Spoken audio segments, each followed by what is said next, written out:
Welcome to Across the Desk and our new series in partnership with Maddie Dever, the Autistic Rambler. Maddie is a non-binary autistic advocate engaged in political advocacy, a parent of 5, and a very funny person. I think we're going to have a lot to talk about, and we look forward to you joining the conversation. Now let's get to rambling.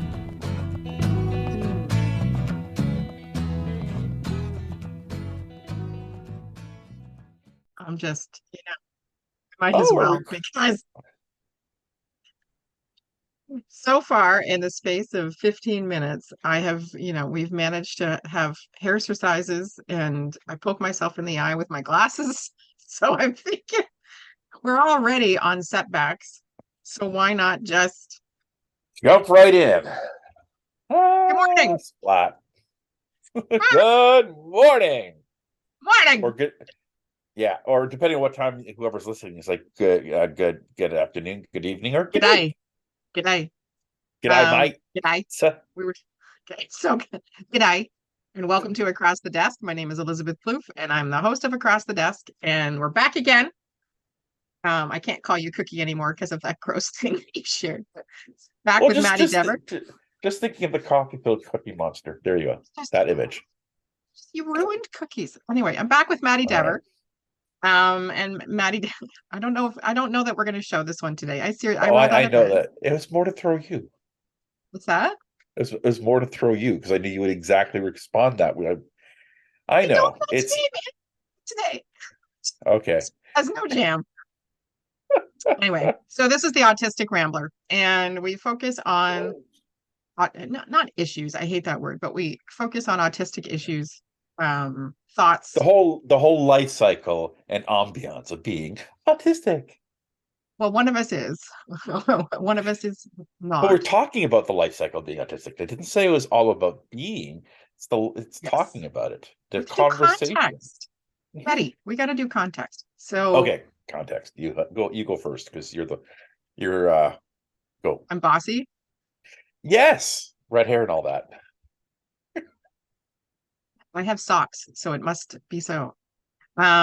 So context is, if this is your first time joining us, welcome. Thank you so much. And Maddie Dever is an autistic non-binary parent of 5 kids, and 4 of them are autistic. So there's a lot going on in the Dever house. Autism is strong in our family. May the 4th be with you. Almost. Almost. And Maddie also has some intersectionalities in that they've had some setbacks that have put them on wheels. And although we've had some interesting adventures with you on wheels as well. So setbacks, adventures, perspective. Exactly. And then I am the mother of a 25-year-old autistic young lad who, I have moments where I just want to throttle him a la Bart Simpson. And, and then there's other days where he just makes me so proud that I get teary at the thought of him. So as does my daughter. I do have a neurotypical daughter. They both, oh man, this is going to be a day. They both make me extremely proud. But today is about setbacks. And Maddie and I have both had an interesting couple of months. Yeah. We both have had some issues that have called in our army. Okay, so true story. I went into my Google Photos. So I take a lot of pictures, and there's context for this, I promise. Oh, good. Part of that is because my dad died when I was 20, and so I take pictures of everything all the time. The other part is I have a really shit memory. I have ADD, and so I'm like, on to the next thing. Yes. Thank God for Google. I just realized in the last 3 months, what happened? So in the last 3 months, I ended up with a felon finger, which is another story, but basically my thumb swelled up massively. And then I realized I actually had another hand injury, which of course already I can't remember. On my other hand, where I got a sliver in my thumb. I got something else. Then I broke my elbow roller skating, which is still causing me trauma. And I was like, okay, apparently my body is under assault. Anyway, Yeah. So setbacks are we? yeah. Go ahead. In order to balance things, though, you should find a restaurant and get under a pepper. Kirky. I know I know. Betty.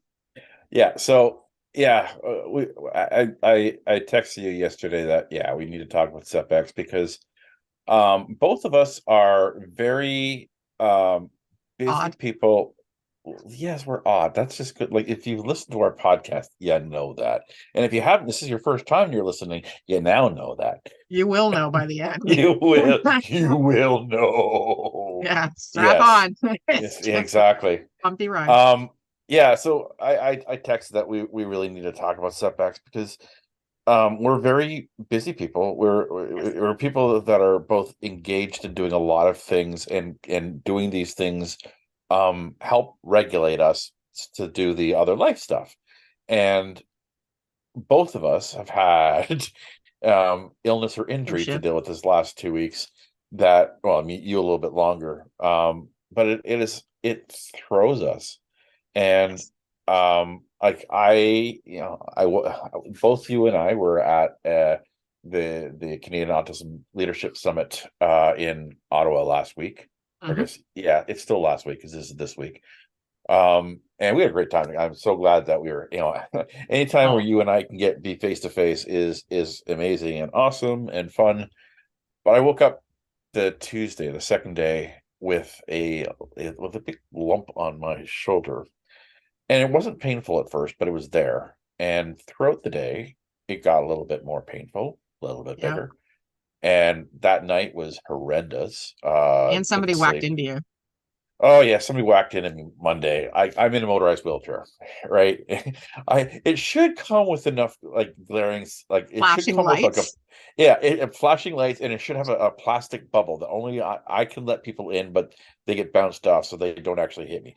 Since I don't have that feature yet, somebody on Monday just walked boom right into the wheelchair, jarring me.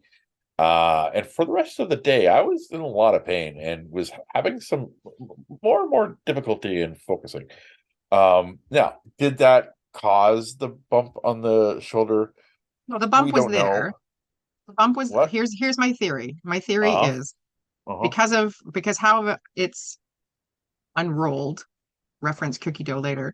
Um, I yeah, there's no way that came up that fast. What honestly believe happened is that person whacking into you just In, gave it the right inflamed amount of it. Yeah. aggravation, and then shit went sideways.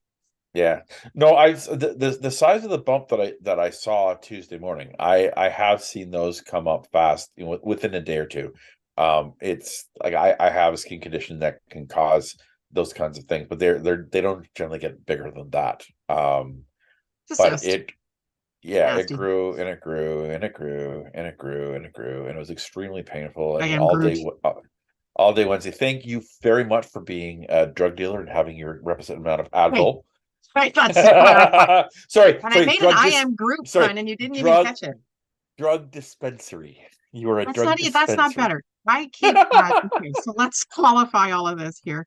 That I drove for 5 hours to I Ottawa. am Groot. What's that? I am Groot. I said I am Groot, but you didn't catch it. I did So, know. I was in the middle of speaking. little rabbit foo-foo. We have to give context before people think I'm some kind of fentanyl, whatever. So I also get migraines, and I get what are called barometric migraines, and they're very specific. And they come on with sudden changes of weather. And if I don't head those off, I'm in deep doo-doo. So I keep a stash of Advil. Now, Maddie is on certain medications.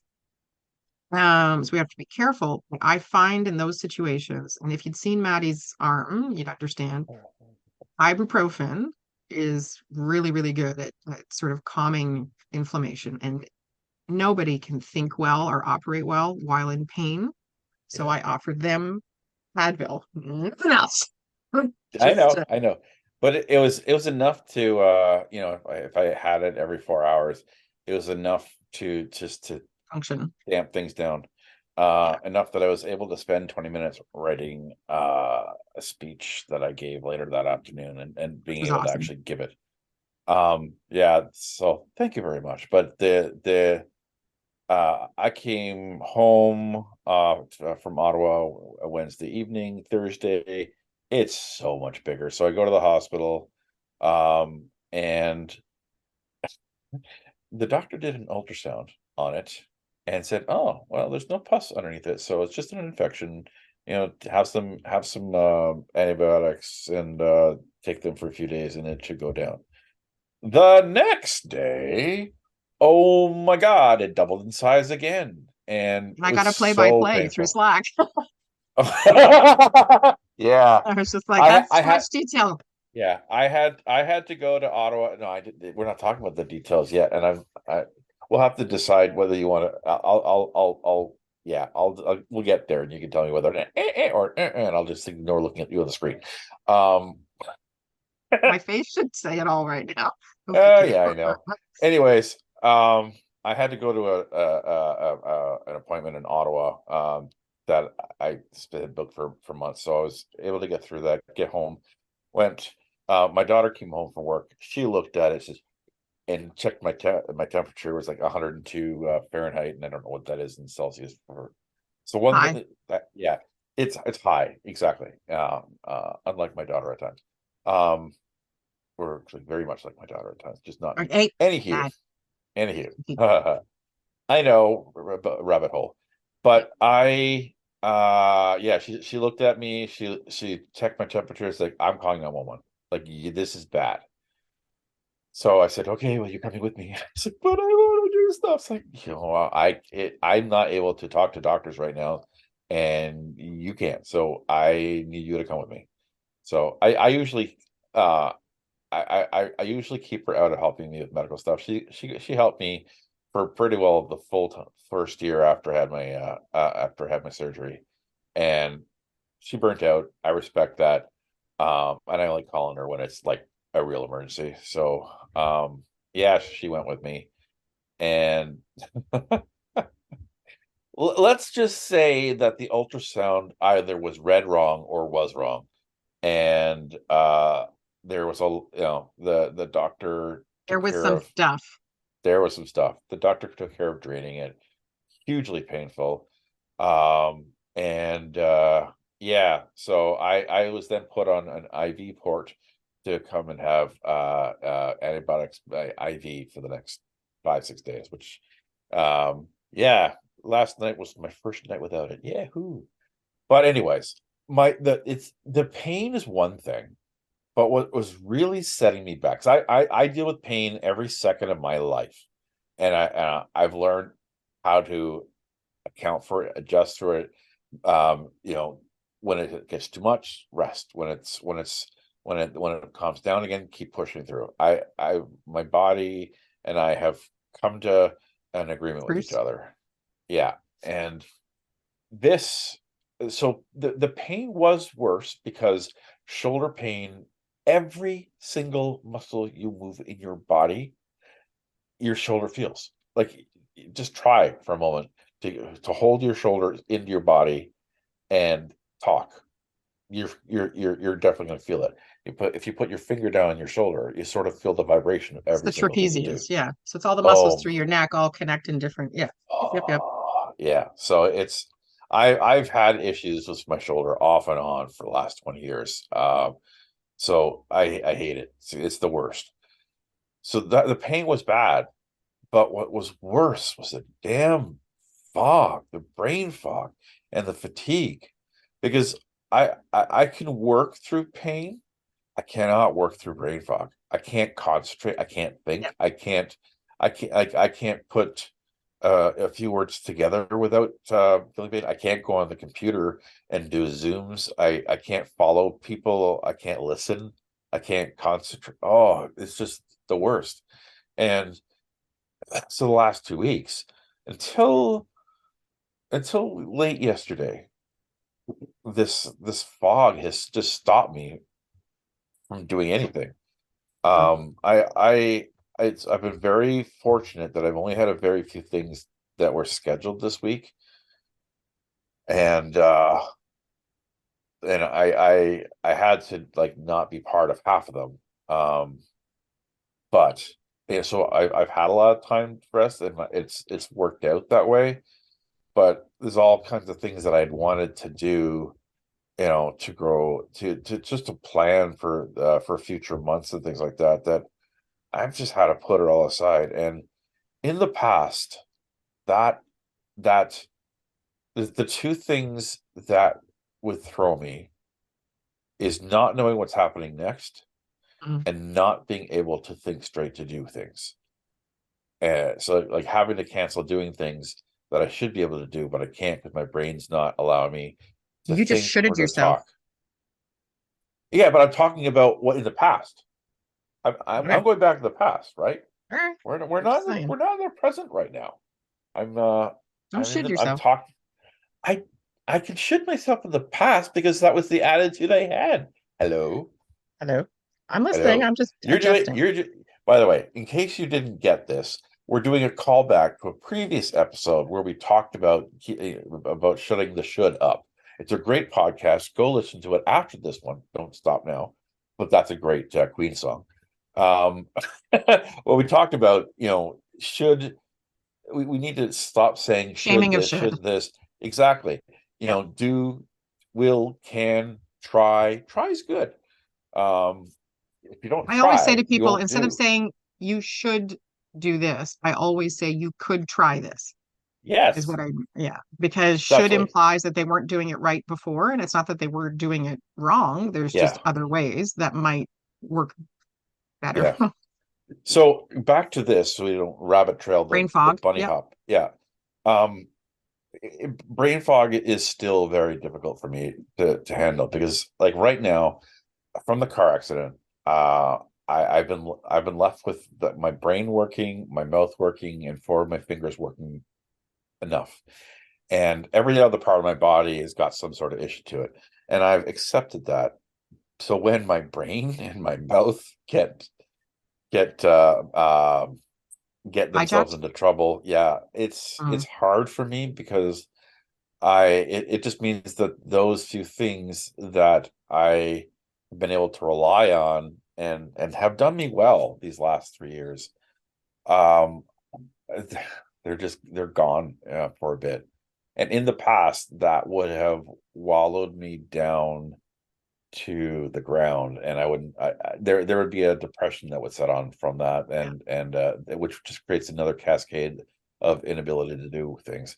And I've had to like this whole I've had to learn a lot. I've had to listen to my body since my damn car accident. But one thing it's let me do is give me space and peace when my body's telling me it can't do these things, that it's it's a for now thing. And you know, understand that some of these ailments that hit me, they're going to come and go. They're going to come and go. It's the life of the being having a spinal cord injury, having diabetes that was sort of amplified from that. I'm going to have things happen, and sometimes they'll be difficult, and sometimes they'll be small. But I got to give my body space to recover, and it That's recovers a about lot mindset as easier. well. Yeah, it Yeah. recovers a lot better when you don't give it extra stress because, well, why can't I do this? It's not fair. Yes, it's not fair, and but I find that I have to rest. I have to rest. If I don't rest, then I end up having to recuperate even longer. The And this is setback not gets bigger. yeah, the set, and it's frustrating because, like, if you look at yourself on a linear path, that this if you do this, then you'll be able to do this, then you'll be able to do this, then you'll be able to do this. And you know, if these illnesses, these setbacks that happen, these external factors that happen that prevent us from having that continuing that linear path as we saw it would, um like sometimes it you have to move the pieces because or the pieces will get moved for you, and it's I very think you lose track stressful. of the pieces. I think why Yeah, not you because you, of but yeah, I think if we don't track So when you were saying, I completely agree. And I've never dealt with, I shouldn't say that. Secondarily, I have dealt with daily pain, which was what happened to my mom, right? So she dealt with a couple of issues that just caused her distress on a daily basis. And she would get into those moments where the setback was just too big to deal with, and she would be very depressed Yeah. and, say things like, I'd be okay if I didn't wake up tomorrow, those kinds of things. And I'd be like, Mom, it's just right now, right? It's Yeah. just right now. And it was a number of years ago. I used to get myself tied up in knots about what I was wearing when I left the house. Everything had to Mhm. be, whatever. And I was like, this is a little nuts. Like, this is a little like, why am I twisting myself around? And I said to myself, it's just one day. If it doesn't work today, if I'm not feeling it, then it's just one day. And I use that now in a lot of things because like Maddie and I both own our own businesses, and work in social innovation space, and we work in not-for-profit space, and my technology company is a for-profit, but we work in a weird space, in that not uh, nobody else, and I don't mean that in a egotistical way, but literally nobody else is doing what we're doing right now as far as employment and advanced manufacturing for neurodivergent individuals and stuff. And sometimes you feel like that little dung beetle pushing that pile of turd up a hill. You just like you're just like, and then the ball like rolls back and you're like, I just got the ball up the hill to a reasonable point, and now I have to go back down the hill, get the ball, and push it again. And I think that's and add a layer of pain on top of that, right? So pain is Yeah. for anybody who doesn't deal with. So Maddie's considered a sort of a catastrophic, um, and I'm using their terminology, not mine. Catastrophic in the impact of the accidents and how that has exacerbated other health issues and what have you. And so when you're dealing with pain on a daily basis, trying to push back from, can everybody hear my dogs going bananas right now? They're nuts. Sorry. Trying to push back through pain as well, whether that's mental or physical, I think adds a layer that can, make setbacks. And correct me if I'm pausing because what I want to say is sometimes it can make setbacks appear worse than they actually are, Oh but yeah. the impact of it, regardless, is the Yeah. same. Does that all fit? Yeah, absolutely. It's like we perceive things, we all perceive things differently than as they happen. Everybody has a slight different way of how they perceive things in the moment. Um, so sometimes the thing that, you know, based on how we're inwardly feeling and the experiences that we've had, we see a circumstance in a particular way. All right. So if something has happened in the past, that was very difficult, weighed down on us, and we see it happening again, or we see a set of circumstances that are similar to it, we're going to Yeah. perceive it the way it was, right? That's our sort of, we're it's gonna be our starting point is gonna look at it differently than if nobody had than somebody who had never experienced this issue before. The same set Yes, of your lens is circumstances. yes, your lens Yeah. is absolutely going to be different because Yeah. I've gone, and you and I have talked about that. We're not going to get into the nitty-gritty, but my lens is very different than most of my friends and colleagues. And that's just through experiencing pretty major life tragedy kind of situations. Now, that doesn't hold me back, but it does change the way I look at Yeah. situations now. Periodically, it creeps in and I can hyperreact to certain things without even realizing what the trigger is. Um, and then I can take a moment and reflect and go, okay, is that really what's happening right now? Or is that the story I'm telling myself? Like, what I've gotten good at, and you have as well, is asking for others' perspective so that when we are in the thick of a setback, how bad is it? And how bad is it actually? By the Mhm. same token, um, when something really good happens, I'm really not good at recognizing if it's a big deal or not. And Yeah. my friend Julie used to be my big deal-o-meter. She was great because, and I say was because she passed away almost 2 years ago. Um, and I need to find a new big deal-o-meter, right? So I'm now on the hunt for a new big deal-o-meter because when you're dealing with the government like I do, Oh yeah. you're never quite sure, like, is it a big deal or not? Um, Yeah. so the point there, sorry, is that as much as you experience a setback, you're absolutely going to experience it through a different lens if you've experienced it before. If you have or you haven't, asking for Yeah. somebody else's perspective can put the setback in a better frame of reality. Yeah. Sorry.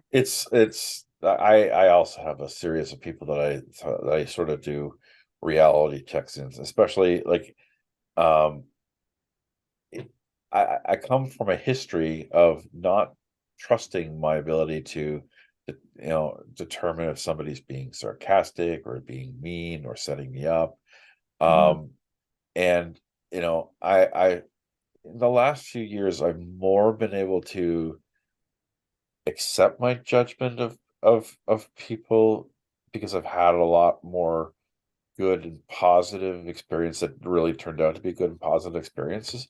Mm. But I still every once in a while, especially okay, add pain, my ability to trust my exterior senses goes down, and it's important to find people that I can ask for a second or third opinion on my own Which you should. gauging of things.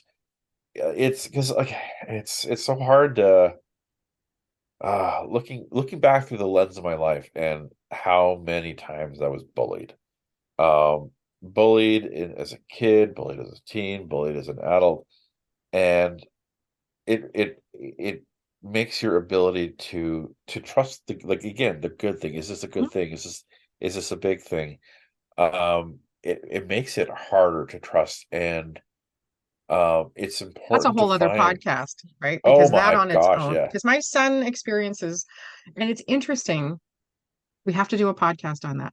So this yeah, podcast focusing on setbacks, which we got some other things, but my son said to me the other day, so on Friday, gonna go, he's in a new program. It's called the Getting Gear program at the Center for Skills and Development. And he's just completed his 1 year welding and fabrication program. And like he's doing great. I'm very proud of him. Um, every time he meets new people, I worry that they are going to somehow turn him into the butt of a joke or whatever. yeah, And so he says to me, um, we're going to go out on Friday. And I said, okay, like, great. What are you going to do? And he says, we're going to go check out abandoned houses. I'm like, oh, hell no. Oh, hell. He's 25 and I'm still, I was like, no, because all I could envision to support what you're just saying is somebody like yeah. locking him in this house God, yeah. because it would be right. So I'm like, that is one, that's illegal and trespassing and it's dangerous and Uh-huh. think of something else. Icky. Because, huh? It's icky. Okay. So personally, in the daylight, I love abandoned houses. Uh-huh. And Yes. yes, going around at night, no, you're going to go through a floorboard. Like that's just the way it is. Yeah. Um, You don't want that kind of nailed it. well done, Betty. But that I don't, because of his previous experiences, Yeah. he still trusts, which I love. Yeah. He still believes the best in people, which I love. But mama's not that Uh, trusting. And I'm like, yeah. I don't need the bullying, which created such setbacks for him because he would get so focused on the bullying that his school situation would suffer, because then he's on high alert for Yeah. that happening again. Yeah. And he's not great at letting things go. So you autistic people and this grudge thing, it's just, it's Yeah. That's something that's anathema to me. I can't yeah. hold a grudge. I Oh, I can't. wish.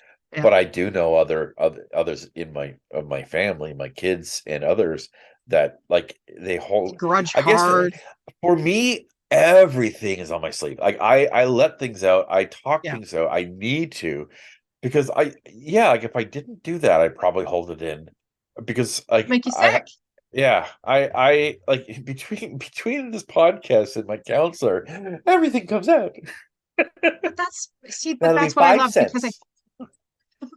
I feel like, what's her face? Lucy from the Peanuts with Exactly. my That's little exactly thing. the reference. Yes, good I'm job. all good. So, but here's the interesting thing is that, so there's a variety of setbacks, right? Like I can look at setbacks from an entrepreneurial lens. I can look at setbacks from a parenting Yeah. lens, and look at setbacks from a variety, like physically, right? I've got, actually, knock on some kind of artificial wood creation here. I'm doing okay. When I fell and broke my elbow, I was like, because I was taking, my daughter's been busting my junk about um, taking care of myself physically. I don't do badly. I don't do great, but I don't do badly. I don't smoke. I don't drink. I don't do any recreational drugs. I'm on no prescription medication. This is significant in that when I broke my elbow, I had taken up roller skating because I was like, okay, used to love roller skating. My friend Monica Graves has started this fantastic group. I buy my fancy skates. I get out there. My first night, I did great. Then I got cocky and I went to a cancer fundraiser. Pride cometh before the falleth. Oh, the And fall was it's spectacular. the spring, isn't it? Oh, there's no spring in my step, honey. You So sprang forward. I sprang back, fell down, Oh. bruised my bum, bruised the bone of one of the bones, because your elbow isn't actually a bone. It's a confluence of bones, right? So you have your humerus, which is the top part of your arm, and then you have your radius and your ulna, which are the two bones in your forearm, and they come together and create the elbow joint. So It sounds like all the Power Rangers getting together to form. like a transformer. That's Exactly. pretty, yeah. Uh, So I busted my, what's the one I really like? Honeybee, not honeybee, bumblebee. Bumblebee. I Yeah. busted my bumblebee. And, but that has created, stop it. That has created a setback Oh. because so I needed to find a win. Okay. So when I fell, I landed on my bum, and to protect my head, my elbow came down straight into the roller rink. And it came down loud enough that I heard the crack, and yeah, and staff were at the wall immediately as I'm getting up going, "You want ice?" I'm like, and all I could think was, shit, I've done it again. Shit. Like I'm trying to get physically more healthy. I'm trying to get stronger. And every time I go to do something, I either A, hurt myself, or B, get bored. And I keep getting trapped in this cycle of setbacks. And then when I go to work on my health again, what comes up is, well, you've been failing at this for 30 years. Like, what makes you think you're going to be able to do it this time? So the good news is the day after I broke my elbow, whatever bone that is in my bumblebee area, I went and got an x-ray and asked the nurse, right? Because I didn't cause a full fracture. I caused what's called a bone bruise, which according to my doctor is as bad as a fracture. And so I said to the nurse, I'm like, so is this a win? I needed a win because otherwise this was going to set me back again. And I said, I'm 52. Could this have been a lot worse? And he's like, oh, absolutely. He's like, you come from good stock. I was like, but I needed that, Maddie. Yeah. Oh, Otherwise, absolutely. Yeah, I I know. would have let it derail me, Yeah. de-wheel me, de-bumblebee me, like whatever pun you You want to put got on that. you already got de-wheeled. Yes.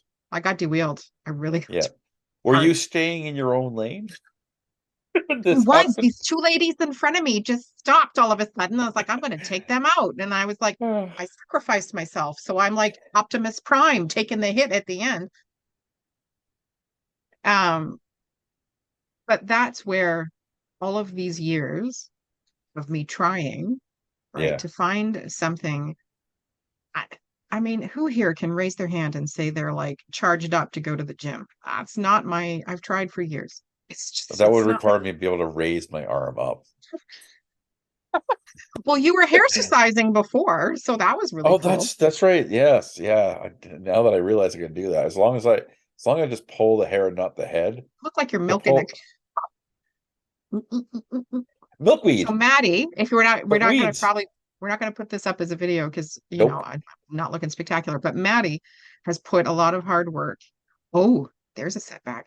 Maddie has put a lot of hard Oh work yeah.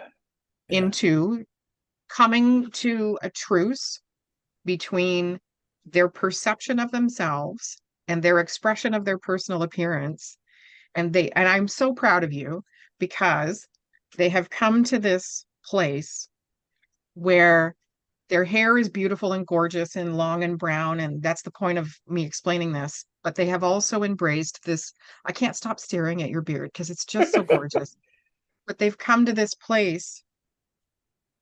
I really believe for a long time that was a setback for you, in that it having the beard and trying to pull together how you wanted to externally express who you feel you are was causing such distress that trying to move, like, it becomes such a burden to figure out.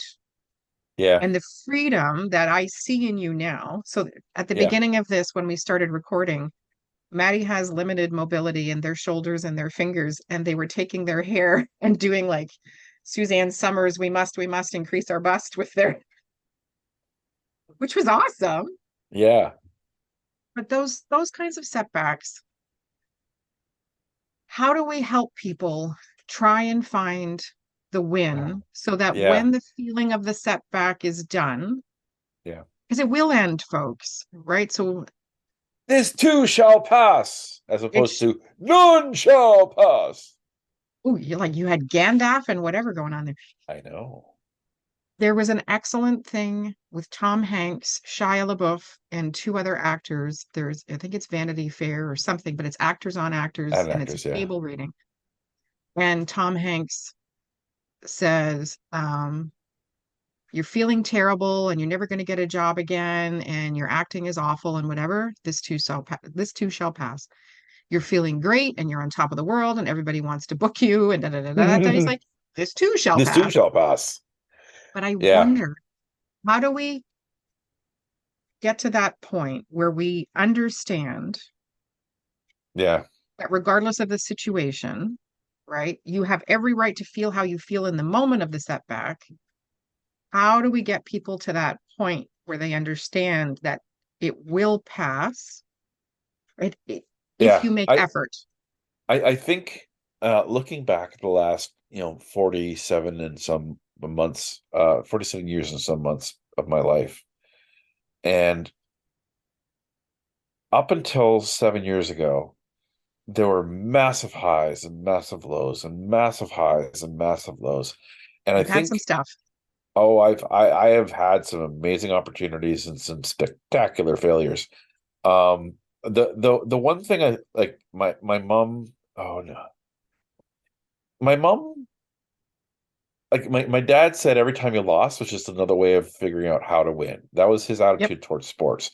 And my mom was like, you the only way you can the only way you succeed is by trying, and by trying sometimes you'll fail. Yep. And thank you, Yoda. Do or do not, there is no try. Like there's you just gotta you're going to have failures. Now, the problem is if you don't really know who you are, if you haven't understood your identity, like who you are as a core in that middle, right? In that Yep. middle range, you're going to be flittering from highs to lows. That's one of the reasons why child actors fail hard and have a really difficult time because they haven't figured out who they are yet. They come They from keep what getting told who they are. yeah, exactly. Yeah. And so just give me a second here. My ear's itchy. They keep getting told like they're told who they are, so they don't know who they are. And for some of them, like success is a facade, and when they miss out on one thing, everything falls apart. And Yep. so for me, I mean, I had these I I didn't have any fear of failure. Um Until. and well, uh until I was absolutely afraid of failing. And so, but the fear of failure, made it hard for me to do. Like Yep. I look at the wild successes I had in my early 20s, and then like the absolute darkness of my 30s, my health. Once that gave way, all of my ability to do all of the things I did before just, or at the pace I did them before, just went away. And it was like it was disastrous for me. I kept floundering. And um really, when I came to totally understand and fully identify as autistic, you know, I started looking back and recalibrating what had happened in the past and the Mm. reasons for it. And you know, and I said this before in a few podcasts. 7 years ago, I learned how to listen. And that learning how to listen changed so much because I could listen to myself, I Hmm. could listen to others, I could reflect and think more. I mean, I'm still thinking a thousand things at once, but They're just not I'm all coming out of your mouth. exactly. And I think it's that understanding of who I am. Yep. So when things are good, when things are difficult, when things are challenging, when an opportunity just that I was really hoping for just comes flat out. And I in the past I would have thought it was all me, it's all me, I'm the failure. But sometimes it's just opportunities come and go because they're just not the right thing for you. And Yep. sometimes like it doesn't, I love this quote from Picard in To Data. Is like you can do everything right and still fail. It's not like you can do absolutely everything in your power and still things might not happen. That's life. That's humanity. And Yeah. it's the sooner we realize it, accept that, yeah, in the moment, losing, having something not work is hard. Like we're human. But we have to reflect that, you know, if we've done all we could, then okay. If we haven't done all we could, what can we learn from this? And you know, there's always growth that we can see from something that we did well. And so like a win and a loss Mhm. all can teach us something. And just have to breathe and get through the hard day and then breathe, because if we don't, then we drag ourselves down, and it gets harder. The more we drag ourselves down, the harder it is to pull ourselves back up, or let other people help pull us back up. Well, I mean, that's a huge one right there. So I was looking down. So Maddie was sharing, and I was listening. But as happens every single time when Maddie and I chat, and I have the privilege of hearing their thoughts and their perception on things, because we share a lot of similarities in how we see the world, but our lenses are different. Um, so one of the things that came up for me earlier in what you were saying is I'm campaigning hard for no longer cosseting, which like bubble wrapping um, autistic individuals, right? And so, and I will explain that. So no, I absolutely But agree we with. love bubble wrap. So, true story. First thing my daughter ever did, my first thing my 4-year-old daughter ever did when she had her first allowance was buy bubble wrap. I like your kids. So two things. The day before I broke my elbow, somebody joked on my page because I did an unboxing of my roller skates. And they're like, "You got bubble wrap with that?" You And like tempted literally the next fate. day, I'm like, no, no. So what we've talked about on and on, and this comes All back to makes sense now. setbacks. Calm yourself. Um, when our kids, right? So I'm speaking as a non-autistic parent of an autistic, when our kids receive that diagnosis, because they receive it just as much as we do, Oh yeah. um, there's a couple of different ways we could go. And one choice is to cosset those children. So make sure there's no pain, make sure there's no like to me, no pain equals no expectations, which equals no skill sets, which equals stress for me.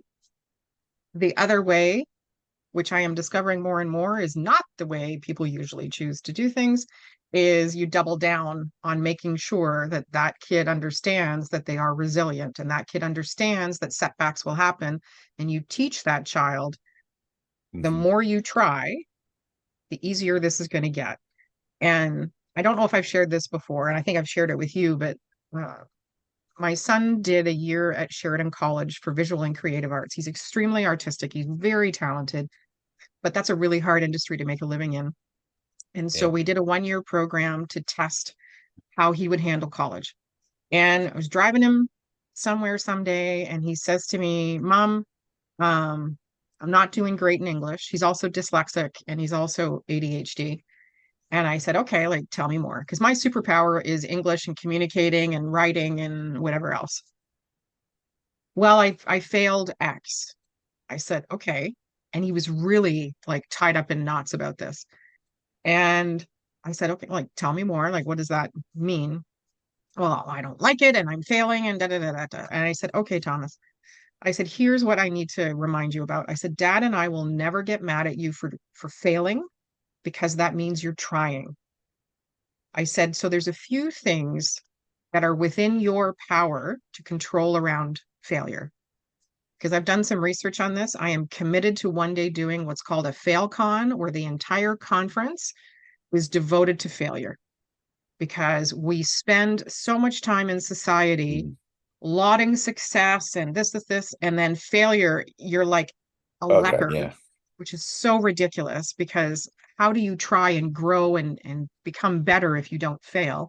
So Yeah. I am committed to doing a Call it fail the con. Anyway, call it the Edison conference. okay, write that down. So talking to Thomas, and I said, "Okay, there's three things you can do with failure." "What do you mean?" I said, "Occasionally mama has some wide words, so or wise words. So just, I said, you can control how often you fail, you can control how you feel about failure, and you can fix why you failed."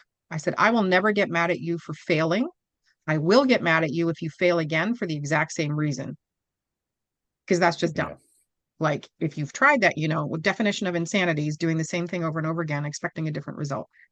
I said, "So if you're failing, okay, did you fail that English assignment because you didn't pay attention to the outline, because you didn't ask for help, because you didn't seek clarification, because you didn't manage your time correctly?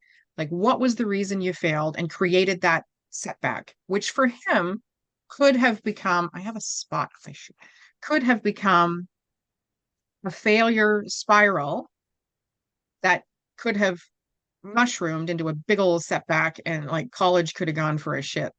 So said, "Why do you think you failed?" And so we talked it through, and it turned out he read and understood the outline one way. What was supposed to be delivered was this. And I said, "Okay, that's reasonable. I do that all the time." He's like, "Really?" I'm like, "Yeah. Like, if there's a way to misunderstand something, I'm your girl." So I said, "What are you going to do next time?" Because he processes better auditorially, right? So Yeah, it's yeah. explained to him, he processes it better. I said, "So Uh, I said, so next time, go to the instructor show them the outline and say, hey, girlfriend, like, this is what I'm understanding. Is that right? Well, they're too, and he immediately puts up barriers. They're too busy. I said, Thomas, I have been an instructor at the college level. That is our job. Yeah. Our job is to help you succeed. Our job is to provide clarification. You have to make sure that you're not catching the instructor, because he does this to me all the time. As they're going out the door, you have, because then you're catching them in a mindset that they've already moved on to the next thing and what have you. I said, Yeah. but now if you do that, this setback is going to create an opportunity for you to do better next time. Mhm. And it was also talking to him about the fact, and I'm sure your kids see this with you as well. He thought I never asked for help. He thought everything I've built and done for my companies and my not for profit and in my life was all just me. Yeah. And I was gobsmacked that that was his perception. I said, oh no, honey. I said, I ask for help all the damn time. What do you mean? I'm like, do you have any idea how many much smarter than me people exist in the world? Like, I'm pretty, decent IQ. I'm like, but there are people that have different experiences, why wouldn't I Yeah. take advantage of that? And so I wondered, to your point earlier about that asking for help and that perception, Yeah. do autistic individuals or just people in general see somebody who's successful and assume they got there on their own and assume that they got through setbacks on their own? Yeah. I And mean, then that creates a whole, I remember a conversation that one of my daughters had with me. Was she was, she not only is autistic, but she also has a speed processing delay. So everything takes more time for her to like she's aware. I think she can calculate things or think of things in the moment, but getting yep, it to her mouth, it just takes extra yep, time.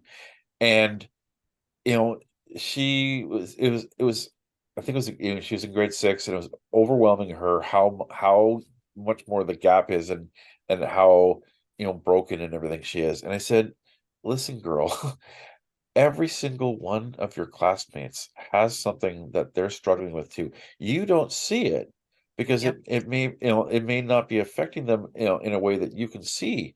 But every single one of them, and I know some of the people that are your friends. I talk to their parents, and I know some of the struggles that your friends are having that you may not see. It's like every one of us has struggles, but every one of us also has some strengths.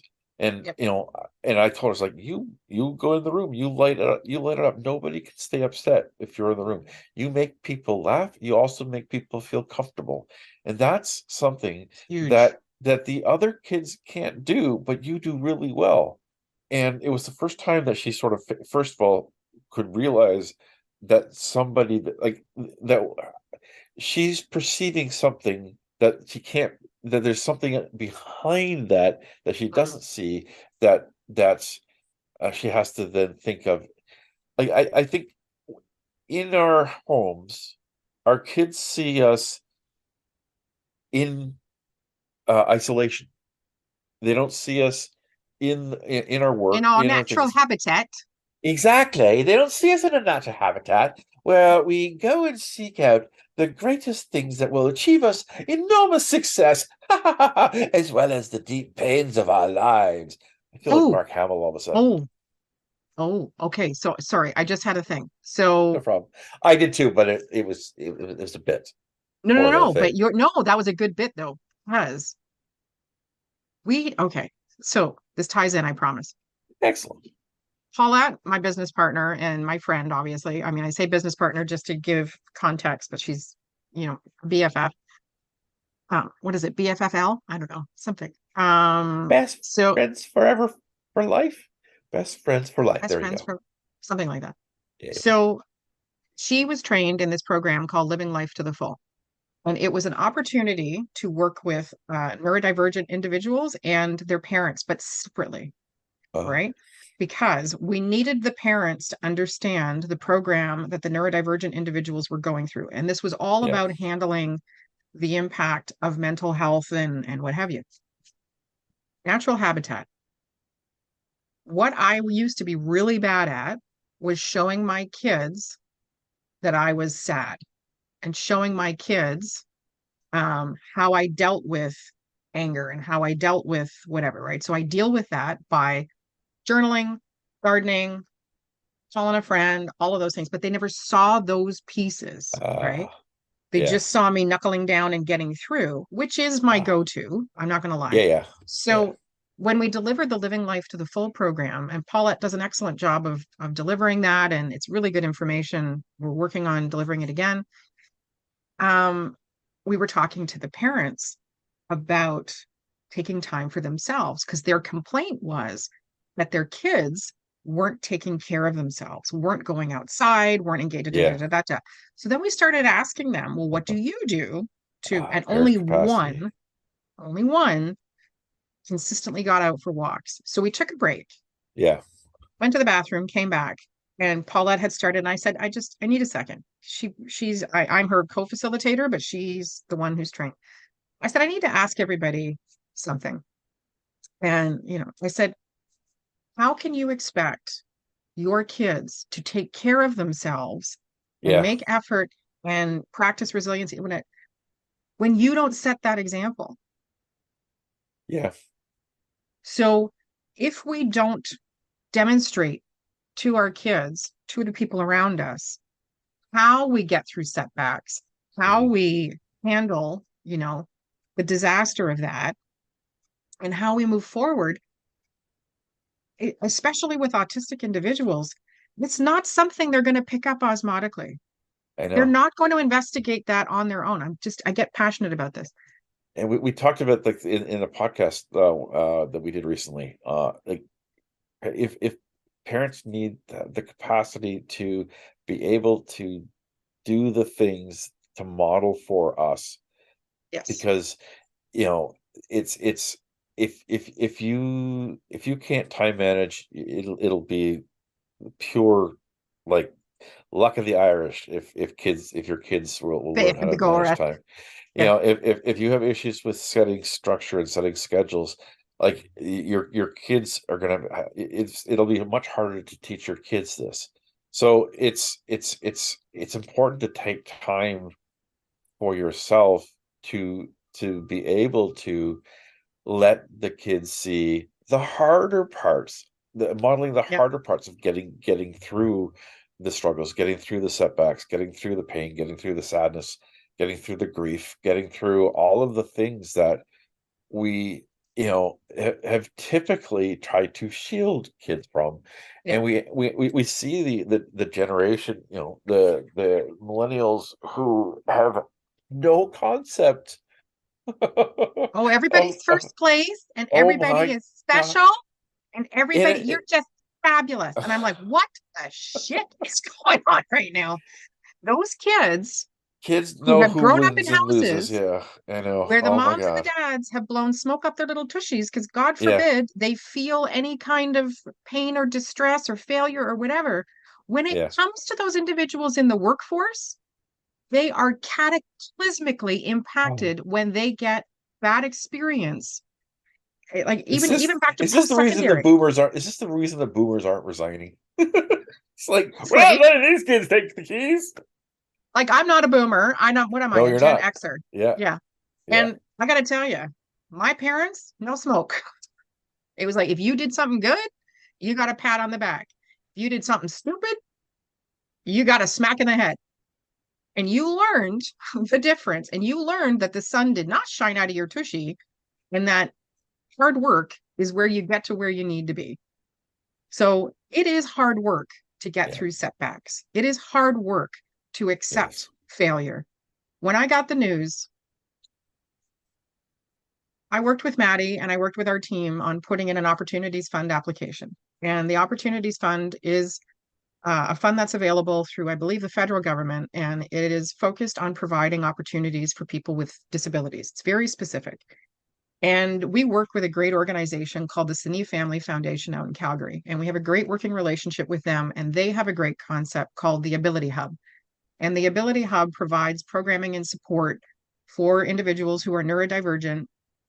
So it takes them through different programs. It helps teach them resiliency. It helps support them through a whole variety of things.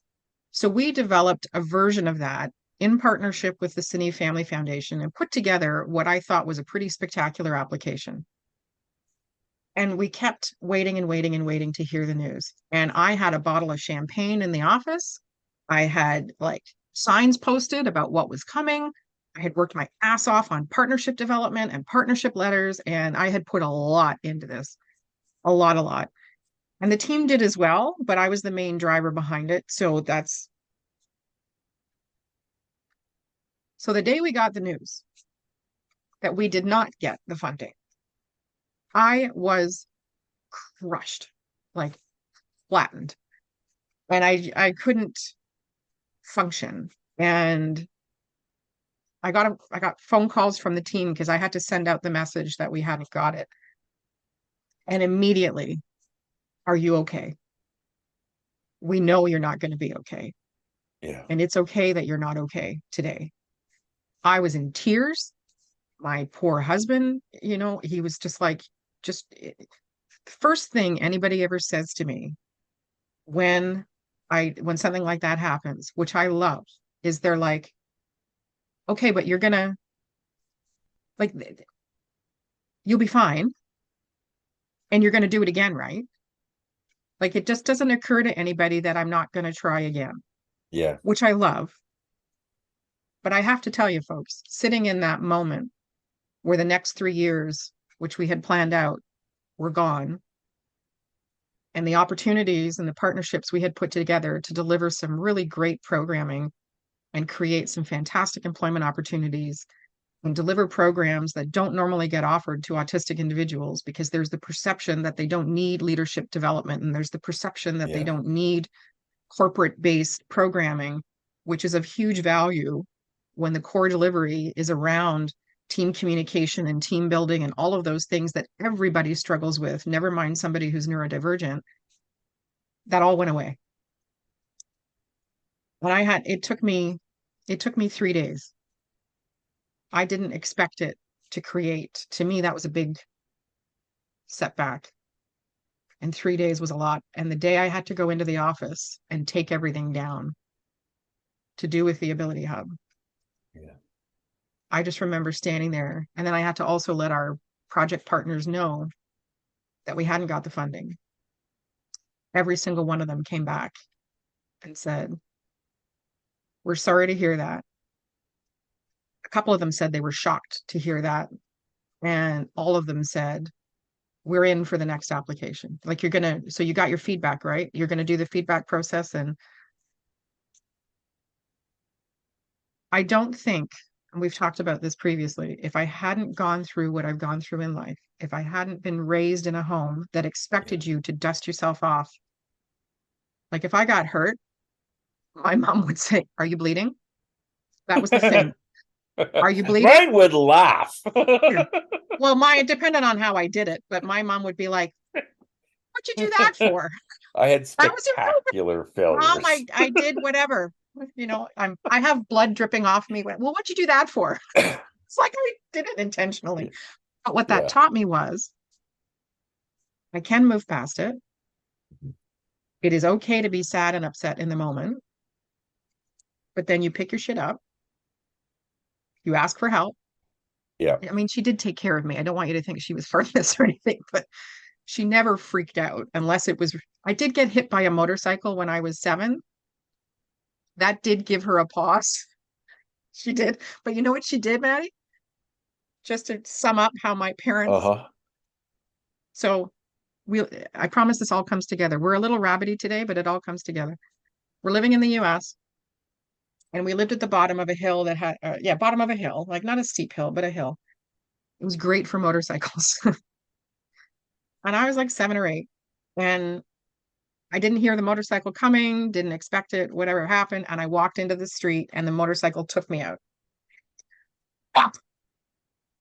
Oh, to see that on video. It was not pretty.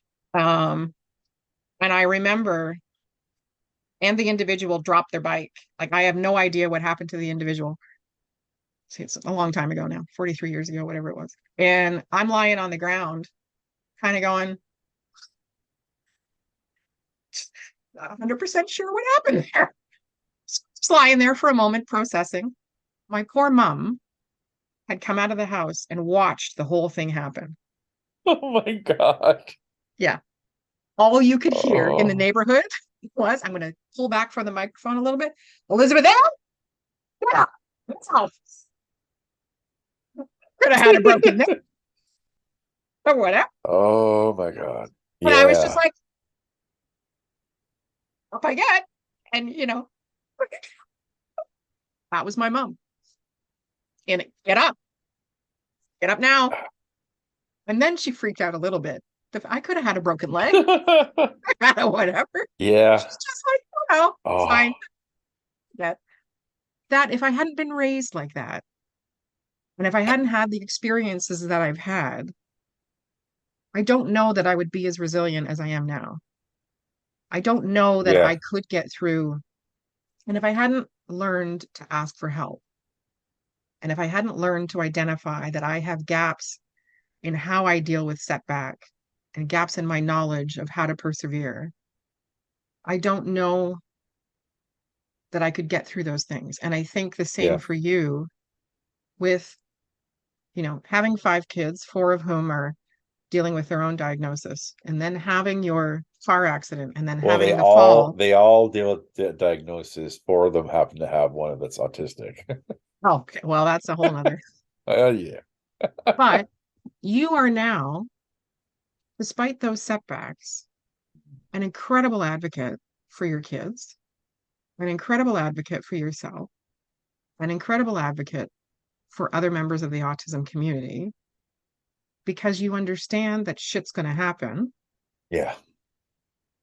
and you feel it and you deal with it and then you get up. In your Yeah. case, you recharge the wheelchair, like whatever works. Yeah. Yeah. And the thing that is important is you're allowed to have a bad day. You're allowed to 100%. have a day where you can't deal with all the shit that's been there. Like Some every day days is a new adulting day. is hard. Oh yes. Hmm. You know, every day is a brand new day. And, if you struggled one day, That's okay. you're allowed to, right? My God, we're humans and bad shit happens to us. And just like we're allowed to have days of absolute exhilarance when the good stuff happens, it's Yeah. all of the days in between that is where we try to find balance.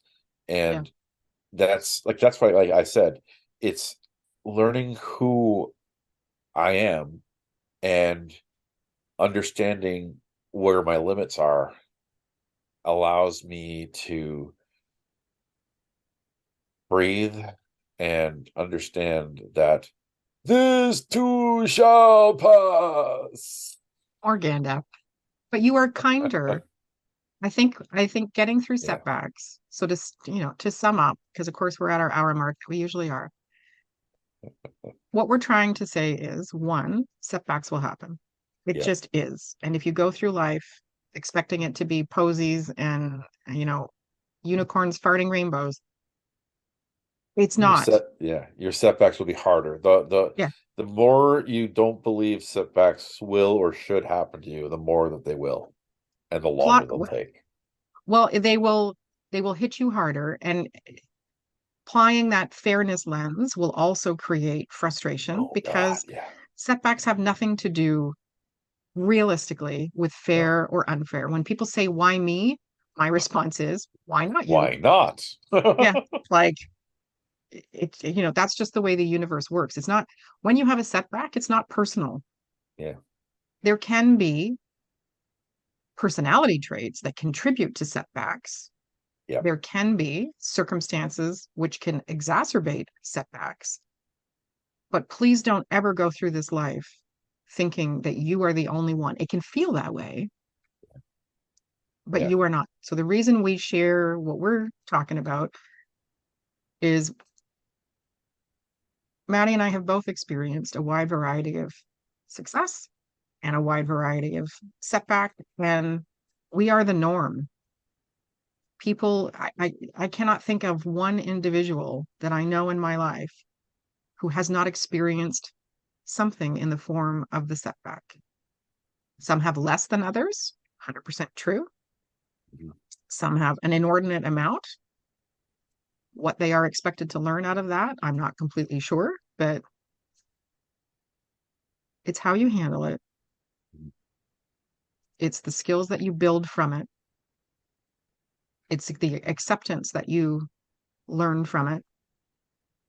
And it's that ability to, when that motorcycle knocks you down, just, just get up. Get up! What's that? Get up! She did, honestly. And it didn't even occur to me not to obey. It's like my mom is far scarier than any motorcycle Oh, taking me out. And not getting up, she would have kicked my ass. oh my God. Oh yeah. I mean, if there's ever a way, here's the other thing. I have a lot of mom stories, but my mom always said to me, if there was a way to do things harder, I would find it. Oh And that, God, yeah, yeah, yeah, I heard that it's too. true. But what I think that shows us is that we don't want to necessarily do it the way everybody else is doing it. Yeah. And Oh my immediately God. see an opportunity to create change, and if that's just inherent. To me, setbacks are just change you weren't expecting. Yeah. And sometimes honestly, they lead to opportunities you would never have 100%. seen before if you had succeeded. And Yep. sometimes those opportunities are better than what you thought you had. I mean, I look at, this the okay, the pandemic for me is a great example of a huge setback at the beginning for me and for most people on this planet. Yeah. But being at home, like I was part of the Ontario Autism Program's implementation working group, which we were going back and forth to Toronto every 2 weeks for 2 to 3 day long meetings, Mhm. and doing those, that's all I could do. So it would take me a day to get there, a day to get back. So like almost a whole week would go by, and I really couldn't do anything else while I was there because it was intense, heady stuff. Yeah. So COVID flips all that, and Go to Zoom. we're going to Zoom. Zoom is 4 to 5 hour meetings, every week, every second week, but it also meant that I could be part of a committee on this, or do some work with another organization, and let's just say there were 15 advocacy hours that I had available in total for my brain to spend. Instead of doing it in one thing and Yeah. then also being burnt out, I could do 12 different things in those 15 hours, and it just expanded my ability to advocate and the types of advocacy and where I did it. And I did some webinars and things like that. I was able to do some public speaking. I was a keynote speaker at a conference. Like all of these things happened because of COVID. Without COVID, I probably wouldn't have had those opportunities. I might have had different opportunities, and who knows? But all I know is that because of COVID, I was able to, while I was in the hospital bed, do Yep. advocacy. I was able to do public speaking. I was able to speak to the UN Committee on the Human Rights on the conference of the rights of people's persons with disabilities. Like I had some incredible opportunities that I never would have had if COVID hadn't happened. Yep. I firmly believe the pandemic has been instrumental in creating more inclusivity, which I Mhm. know sounds odd, but Yeah, we'll wrap up with yeah. here's a weird opportunity that came out of the pandemic. So my family is from the north of England, and traveling from England to Canada is costly. And my mom died pre-pandemic. Never occurred to me to live stream a funeral. So her two sisters came, which was amazing and loved seeing them, but they could only come for 4 days. They both have families and, things they're doing and whatever. And nobody else could participate. And my mom was the second eldest of five. There's all Yeah. kinds of cousins and whatever, whatever. Pandemic hits. And all of a sudden, things like the Leadership Summit, right? When the pandemic was happening, I was on the planning committee and I said, well, why can't we just do it online? And they were like, what do you mean?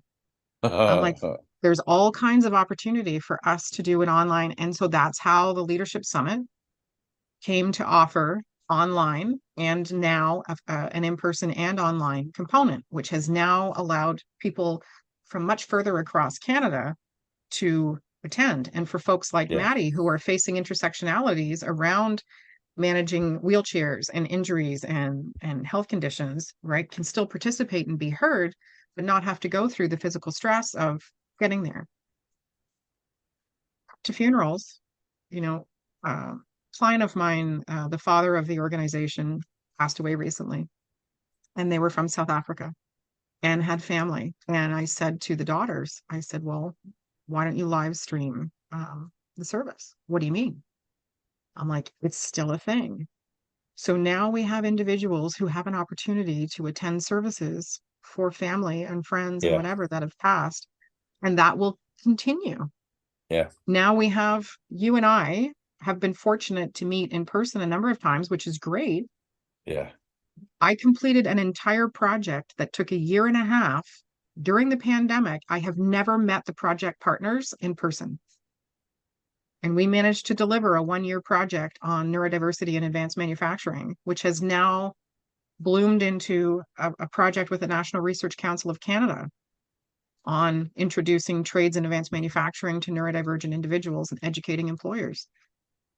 So the Opportunities Fund loss was a setback, which has now given us the time to develop this other program out that, fingers and other body parts crossed, could change the employment landscape across Canada for neurodivergent individuals.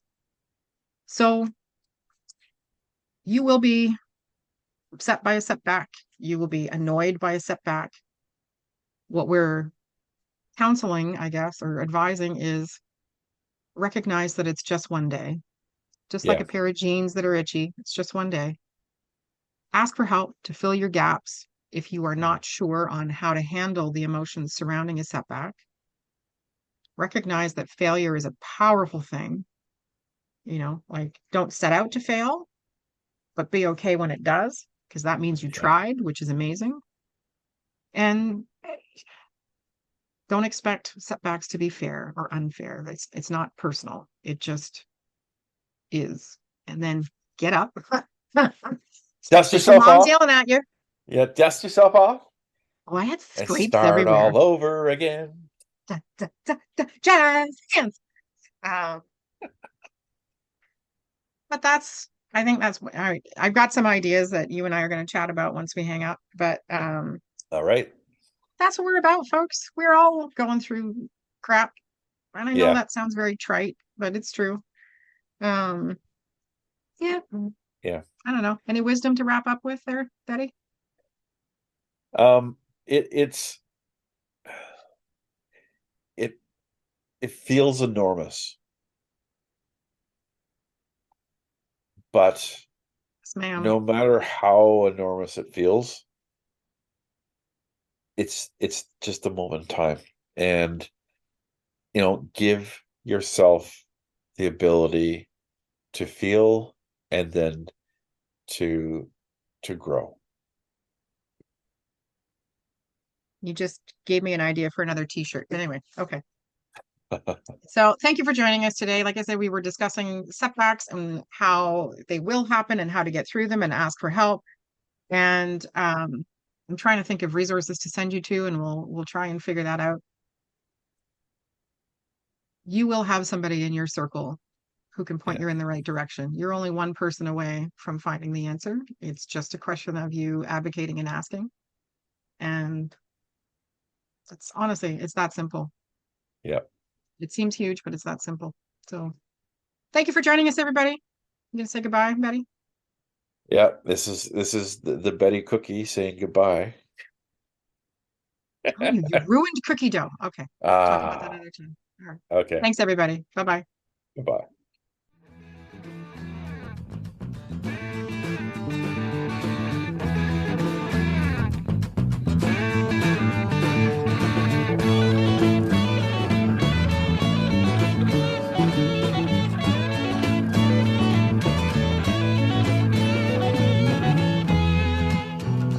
Thank you for joining us on Across the Desk and our new series, The Autistic Rambler.